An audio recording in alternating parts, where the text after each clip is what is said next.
ভাই, আমি এমন একটা অঞ্চলে বাস করি যেখানে এতিম মেয়েদের যৌতুক ছাড়া বিয়ে হয় না।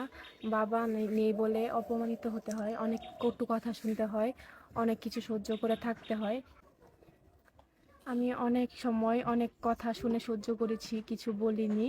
আমি দেখেছি আমার অনেক ছোট ছোট ভাই বোনদের বিয়ে হয়ে গেছে, বোনদের বিয়ে হয়ে গেছে, কিন্তু আমার এখনো বিয়ে হয়নি যৌতুকের টাকার জন্য। তারা কি সুন্দর সংসার করছে, কিন্তু শুধুমাত্র আমার যৌতুকের টাকা দিতে পারছি না বলে বিয়ে হচ্ছে না। বাবা নেই বলে কে দিবে যৌতুকের টাকা?